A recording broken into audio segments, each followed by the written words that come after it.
बिस्मिल्लाहिर्रहमानिर्रहीम। अस्सलाम वालेकुम स्टूडेंट्स। आप बीएस मैथमेटिक्स के कोर्स वेक्टर्स एंड मैकेनिक्स का लेक्चर नंबर 8 देख रहे हैं। 4.2 का लास्ट टॉपिक हम डिस्कस करेंगे इस लेक्चर में कि अगर हमें किसी स्केलर फंक्शन का ग्रेडियंट गिवन हो तो वो फंक्शन कैसे फाइंड करना है। इसमें बाज़ दफ़ा ये कंडीशन दी गई होती है कांस्टेंट फाइंड करने की, बाज़ दफ़ा नहीं दी गई होती। तो ये 3 टाइप के क्वेश्चंस हैं, ये तीनों हम इंशाल्लाह डिस्कस करेंगे। सबसे पहले देखें, ये जो प्रॉब्लम है इसमें हमें ग्रेडियंट वेक्टर दिया गया है ये। तो डेल फाई का फार्मूला होता है del phi by del X, del phi by del Y और del phi by del Z into I J K. और ये डेल फाई का फार्मूला लिखती है, राइट साइड पे जो वैल्यू दी थी वो लिखती है। अब इनको कंपेयर करते हैं, ये दो वेक्टर्स इक्वल हैं, इसका मतलब है एक्स कंपोनेंट के इक्वल होगा, ये जे वाला कंपोनेंट जे के इक्वल होगा और जेड कंपोनेंट जेड के इक्वल होगा। अब यहाँ पे देखें हम क्या करते हैं, इक्वेशन 1, 2 और 3 से हमने ये क्या किया, इनको एक्चुअली इंटीग्रेट किया कि ये जो पार्शियल फाई पे पार्शियल एक्स है ना, जैसे हम पार्शियल डेरिवेटिव लेते थे, अब इंटीग्रेशन भी उसी तरह से करेंगे कि integrating equation number 1 with respect to X keeping Y and Z as constant. तो वाई और जेड को कांस्टेंट रखेंगे, इनको कुछ भी फर्क नहीं पड़ेगा। तो एक्स स्क्वेयर का इंटीग्रल हो जाएगा एक्स क्यूब बाई 3, वो 3 से 3 कैंसिल हो जाएगा, तो बचा एक्स क्यूब वाई 4 जेड 7। ये देखें एक्स क्यूब वाई 4 और जेड 7। ये जो साथ फंक्शन लिखा हुआ है ये arbitrary function of Y and Z है। क्यों? क्योंकि हमने ये जो इंटीग्रेशन की है इसमें हमने वाई और जेड को कांस्टेंट रखा था। तो कोई भी फंक्शन ऐसा जो सिर्फ वाई और जेड पे डिपेंड कर रहा हो उसका डेरिवेटिव ज़ीरो हो सकता था। इसलिए ये जैसे वहाँ पे हम arbitrary constant of integration add करते थे ना, यहाँ पे आर्बिट्रेरी फंक्शन ऐड करेंगे वाई और जी का। इसको यूँ समझ लें कि जैसे हमने डिफाइन किया था ना अपने एंटी डेरिवेटिव को, कि इसका एक्स के लिहाज से पार्शियल डेरिवेटिव लें, देखें ये आता है या नहीं। तो एक्स के लिहाज से जब पार्शियल डेरिवेटिव लेंगे तो एक्स क्यूब का 3x स्क्वेयर आ जाएगा। ये देखें, बाकी वाई जेड कॉन्स्टेंट थे ऐसे लिखे रहे। प्लस ये वाई और जी पर डिपेंड कर रहा है फंक्शन, इसमें एक्स नहीं आ रहा, लिहाजा इसका डेरिवेटिव जीरो होगा। तो यूँ ही इसका इंटीग्रल, मोस्ट जनरल इंटीग्रल इसका यही होगा। इसी तरह इसको y के लिहाज से डिफ्रेंशिएट करेंगे, x और z को कांस्टेंट रखेंगे। अब x और z को कांस्टेंट रख दिया, y का इंटीग्रल हो जाएगा y पावर 4 बाई 4। तो 4 से 4 कैंसिल हो जाएगा, हमारे पास बचा x क्यूब वाई 4 जेड 7। ये देखें x क्यूब वाई 4 जेड 7। अब इस दफ़ा हमने x और z को कांस्टेंट रखा था, तो x और z का फंक्शन साथ ऐड करना पड़ेगा, आर्बिट्रेरी फंक्शन। फिर ये इसको z के लिहाज से इंटीग्रेट करेंगे, keeping x and y constant. तो एक्स और वाई को कांस्टेंट रखेंगे, जेड का इंटीग्रल आएगा जेड पावर 7 बाई 7। वो 7 डिनोमिनेटर वाला यहाँ से कैंसिल हो जाएगा, एक्स क्यूब वाई 4 जेड 7 बच जाएगा। अब यहाँ पे एक्स और वाई को कांस्टेंट रखा था तो उसका फंक्शन ऐड करेंगे। अब देखें ये फाई की वैल्यूज आई तो हैं हमारे पास, लेकिन साथ ही आर्बिट्रेरी फंक्शंस ऐड हुए हैं। तो इनको देखें कि फ्रॉम 4 एंड 5, देखें ये दोनों फाई की वैल्यूज है ना, इक्वेशन 4 में भी और इक्वेशन 5 में भी। तो इनको बराबर रखते हैं, इक्वेट करते हैं इनको। देखें ये दोनों को इक्वेट किया तो ये जो शुरू वाली टर्म है ये तो देखें सेम है दोनों में। तो ये फर्स्ट केस है हमारा ना, जब बिल्कुल ये सेम टर्म्स आ रही होती हैं, सिर्फ फंक्शन बच जाते हैं ये वाला। तो ये कैंसिल हो गया, f1 of Y Z is equal to f2 of X Z, ये बच गया। अब इसके मुख्तलिफ तरीके हैं इसको वैल्यूएट करने के। एक तो डेरिवेटिव लेके दोबारा उसके साथ कंपेयर भी किया जा सकता है, तो वो ज़रा कॉम्प्लिकेटेड है, लेंथी हो जाएगा। पहले ये क्वेश्चंस काफ़ी लेंथी हैं, तो आप ये तरीका सीख लें कि देखिए लेफ्ट हैंड साइड जो है ना ये वाई और जेड का फंक्शन है, और राइट हैंड साइड पे जो फंक्शन है वो सिर्फ एक्स और जेड का फंक्शन है। यानी लेफ्ट हैंड साइड पे एक्स नहीं आ रहा और वाई, राइट हैंड साइड पे वाई नहीं आ रहा। इसका मतलब है ये दोनों एक्स और वाई के से इंडिपेंडेंट हो सकते हैं, कोई टर्म हुई भी तो वो कैंसिल आउट हो सकती है।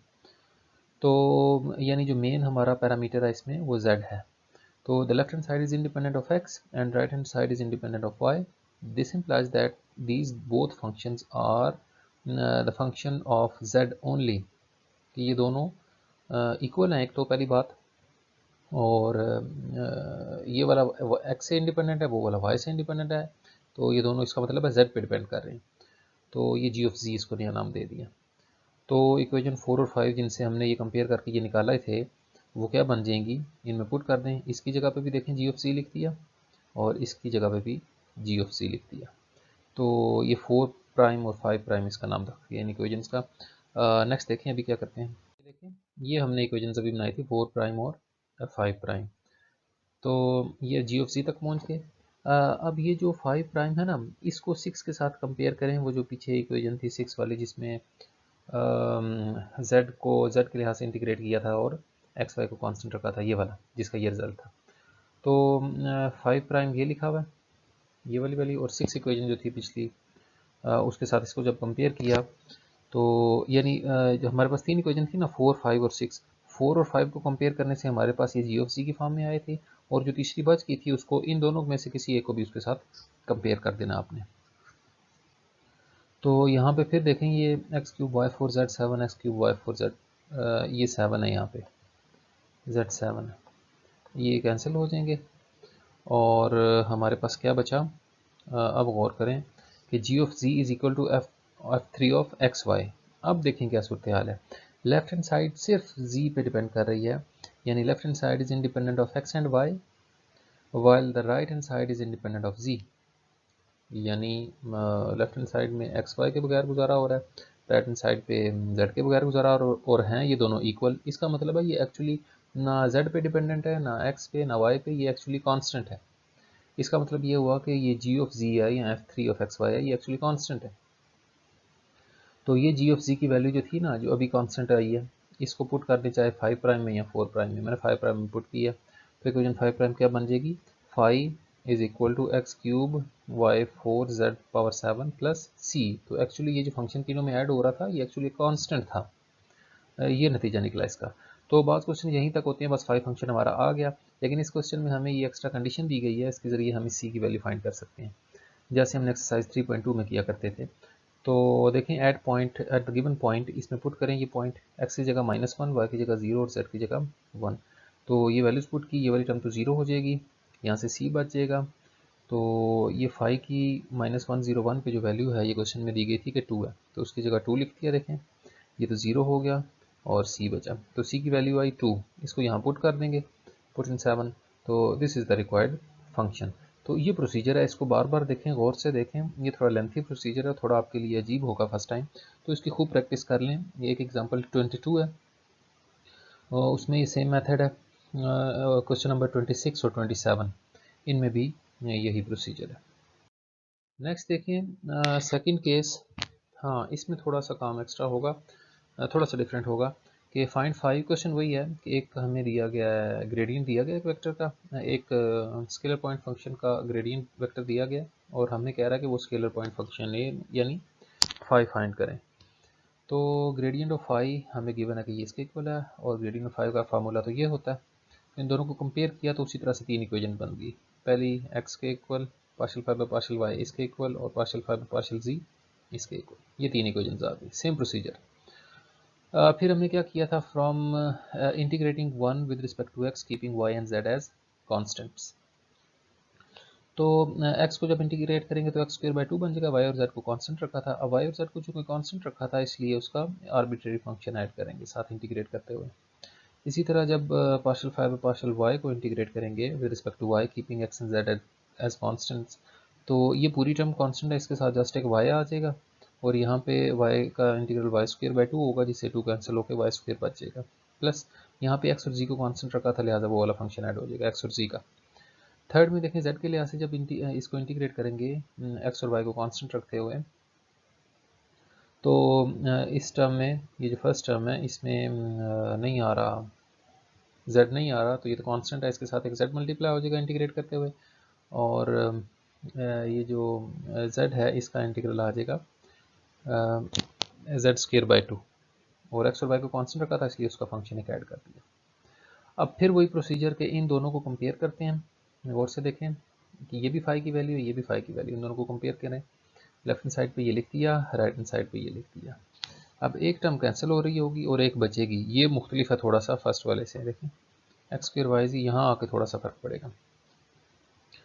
तो पिछली बार सिर्फ फंक्शन बच गए थे, यहाँ देखें एक रिलेशन बचा है कि f1 of Y Z is equal to Y square plus f2 of X Z. अब यहाँ आके आपने यूँ करना है, इससे रिलेटेड भी कुछ क्वेश्चन हैं जो आपको प्रैक्टिस के लिए मैं बताऊंगा इस क्वेश्चन के एंड पे।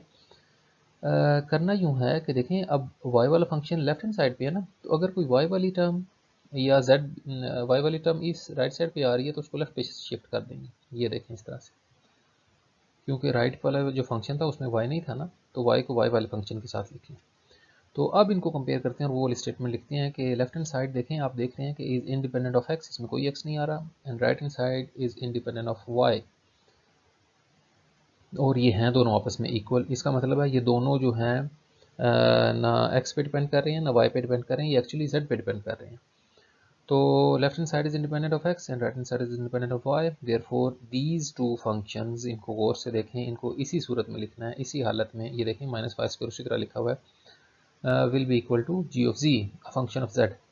सो इक्वेशन 4 एंड 5 जिनसे ये वैल्यू हम कंपेरिजन से निकाल रहे थे वो क्या बन जाएंगी, गौर से देखना है कि ये F one of Y G जो है ना, F one of Y G minus Y square जो है वो जी जेड के इक्वल है। ये इक्वेशन 4 लिखी हुई है।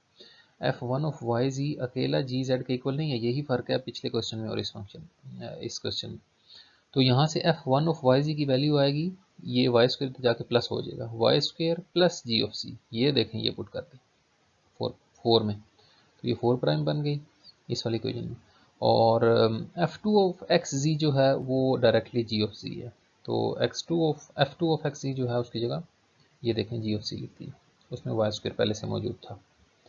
तो ये इक्वेशन 4 प्राइम और 5 प्राइम बन गई।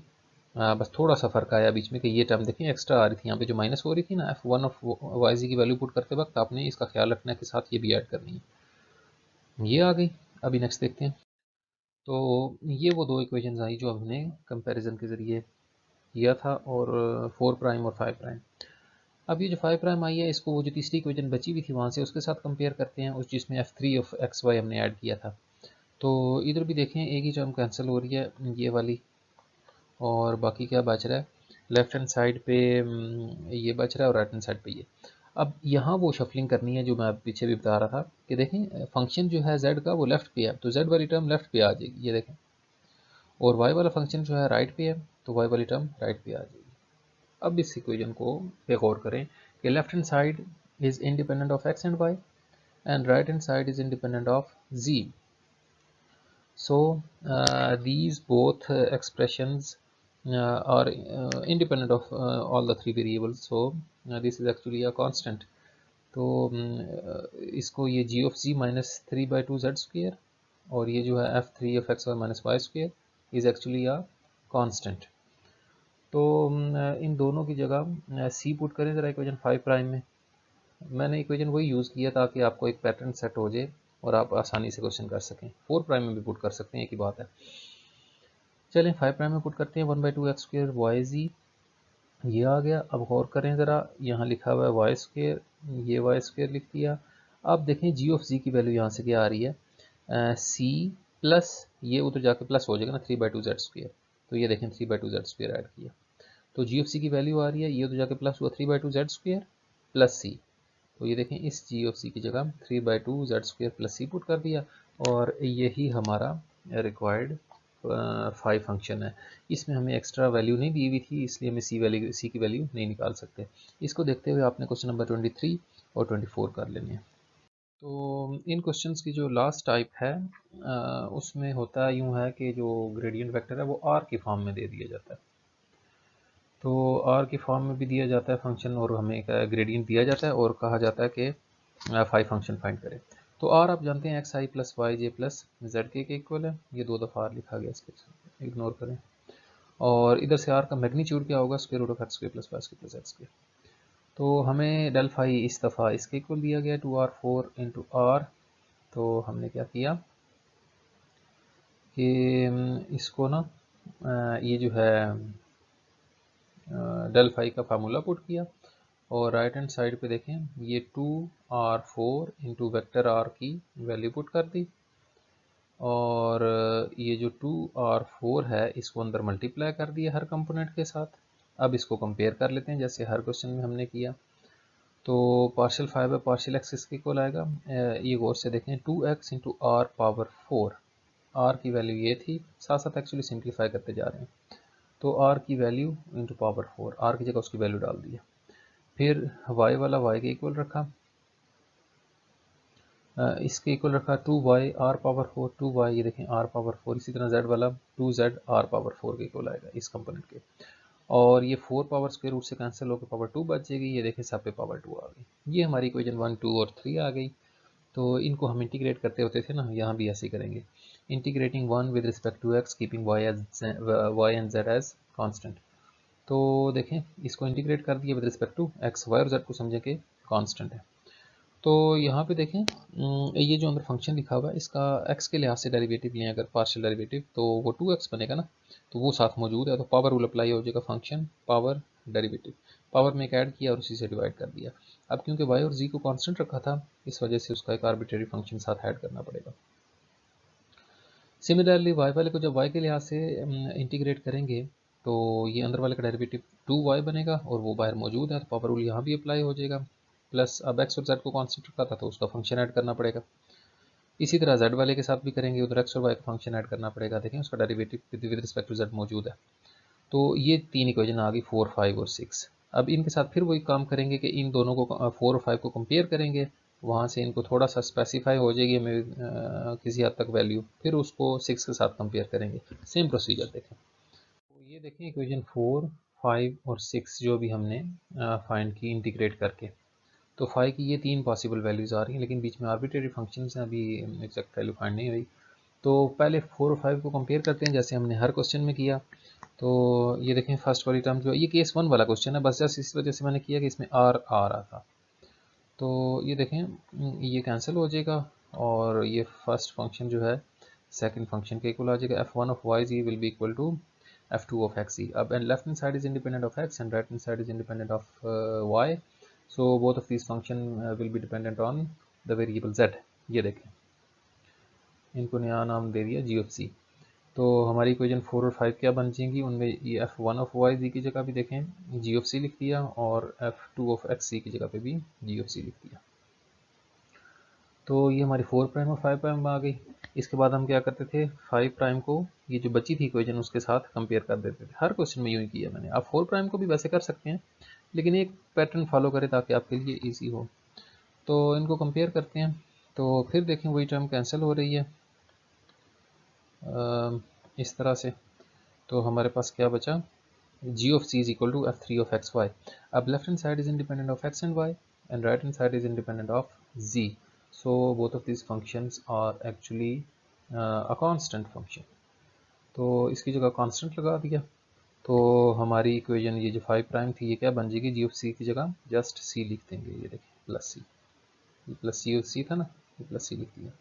तो यही हमारा आंसर है। बस हमें क्योंकि क्वेश्चन आर के फॉर्म में दिया गया था, लिहाजा हम आंसर भी आर की फॉर्म में दे देते हैं। तो उसमें यूँ है कि X square plus Y square plus H square है ना, ये आर स्क्वेयर की वैल्यू होती है, शुरू में लिखा था हमने।